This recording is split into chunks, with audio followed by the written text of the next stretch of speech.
Welcome to my tiny tub. Oh, thank you. Listening to TubTalks with Florence. I'm your host. I'm here with Ellie in the tub. It's so nice to see you in this nice environment. Thanks for inviting us over, the whole crew. Everybody here has worked so hard to bring this show to you. I often think, why am I here in front of the camera? Why we should just shoot You're them. The face, you're the voice.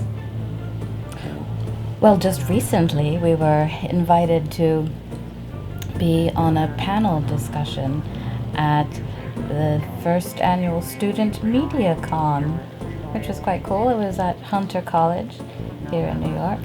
We shared a panel with two other very experienced podcasters. I think we were quite chuffed to just be invited to do something like that. Welcome back to TubTalks. I'm your host with Florence. Well, I suddenly couldn't function. I couldn't go to sleep when I needed to go to sleep. I couldn't wake up. I was in constant, continual pain. Very whole body system shut down, breakdown. So I had to spend quite a bit of time at home with my parents. And even when I got the diagnosis, it wasn't an answer. There was no cure. It was, okay, there's a name for it. Now figure out how to function. I just knew that if I was going to have very limited function, limited ability to be a normal human being, I wanted to spend what little energy I had doing things that fed me creatively, fed my spirit and my soul. And I found as I did that, I felt better physically. When we say it's a variety show, it has elements of everything. Music, fiction. There we go. We have a fabulous jazz singer who performs songs in between the radio plays. We create funny commercials for our two sponsors. That's usually a highlight of the show for a lot of people. You kind of create them in the milieu of the show for that night, like if it's an Irish milieu or... Our last show was called Mother Darling. So the theme was mummies, mothers, maters, mamas, and how Shakespeare deals with mother. Songs about moms. We try to anchor it with a theme. Mm-hmm. And once we have that, we can do extensive research and lots of Googling and Wikipedia-ing to find different bits of information that are... It's like so much work every month. Because we produce 3 separate stories for each show throughout a season. And how many shows do you do in a year? From September to May. February, 8 March, months. April, May. 9. Okay.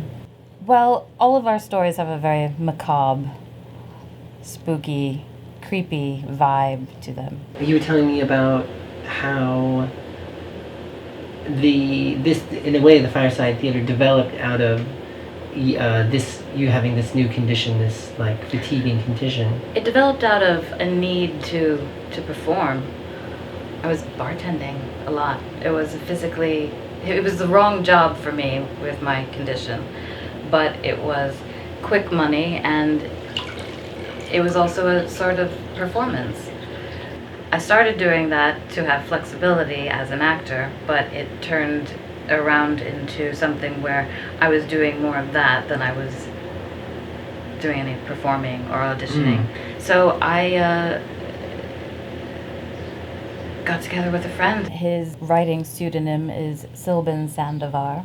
It's an old-time style radio theater variety show. And said, we kindled these ideas. To me, it seems like a successful continuing show now. At what point did you feel that you got that stride? It took about a year to start developing our... Formula is not necessarily the right word, but right. our... the groove or... Yeah. It all started out as tiny little sparks. We had a place to do it in, and it has become something that feeds us both creatively. My collaborator is Gustavo Rodriguez. And we're able How to... does it feed him? Well, he is the head writer. It gives him an outlet for all the crazy, wonderful ideas that he has brewing around in his brain. And he's got a lot. Also, I guess you'll just have to listen to the podcast to find out. Yeah. But Where can I listen to it? you can listen to it on iTunes, on Audio Boom. Like I said, I'm not really a bath person, especially during the summertime. I'm not going to be a bath person.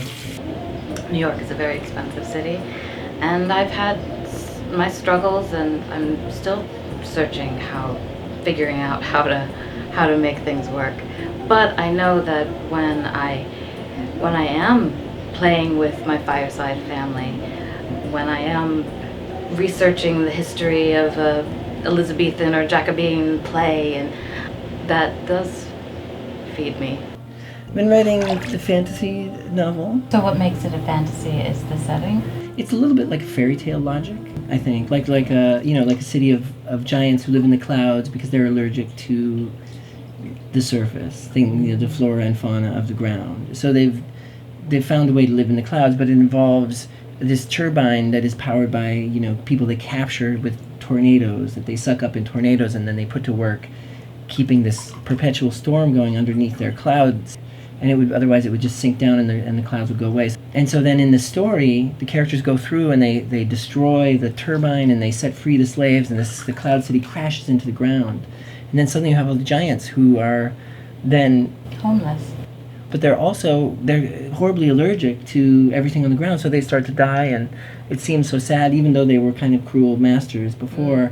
So then some of the other characters try to save the giants, and they find a way to do it, where they can cure them by capturing a genie and getting a wish, and they wish for the giants' health on the surface. And then as soon as the giants are healthy, well, they're so excited, and they feel so free, and they're so enormous compared to everything else that they just run around like a bunch of children, and they inadvertently and sometimes purposely just destroy all this kind of stuff on the ground.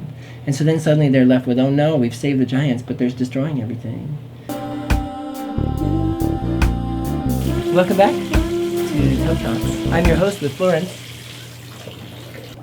I'm here with Allie. Thanks for inviting me into the bath. Absolutely. We were just talking about Allie's radio show, Fireside Mystery Theater.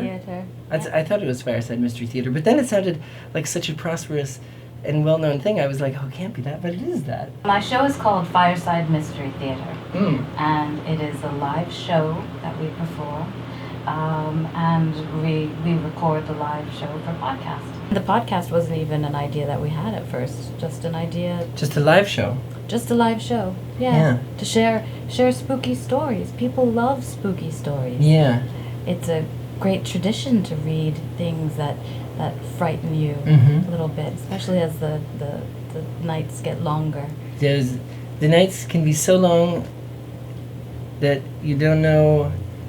Now, for you personally, where did it come from? A place of, I want to be important and people listen to me because they didn't listen to me when I was a kid? Well, I was very shy as a kid. I think it's not so much a need to share my voice with the world, but to just share my voice, period. At all? To play with my voice. Right. I like to play with it. The actual voice. Yes. Do you do different voices? I do. Like a Well, specific one character, character I like quite a bit is my Miss Marple. Oh, yeah. Agatha Christie's Miss Marple. How are you, Miss Marvel? I'm quite well. I do feel somewhat uncomfortable being in a bath with you. Oh, you do? It is not really my style, darling. Well, there's the Miss Marple that we all know from the investigations, but the Miss Marple in her downtime is probably really She's probably taking baths open-minded. with everybody. Yeah. John, can you have a little more bubbles in the bath, please? Thank you. Marlene, you mind covering for John while he goes and gets the bubbles? Thanks. Luz, can you cover for Marlene while she covers for John while he goes? Thanks. We don't have someone who just does bubbles. We have the sound and lighting and the camera. Well, but you have a fabulous team. Really, Thanks. really well done. Thank you for being on the show, Ellie. Thank you, Florence. It's been a pleasure. It was a pleasure. The pleasure was all mine. The pleasure was partly mine, too. You're listening to TubTalks. I'm your host with Florence. Join us on another talk in another tub.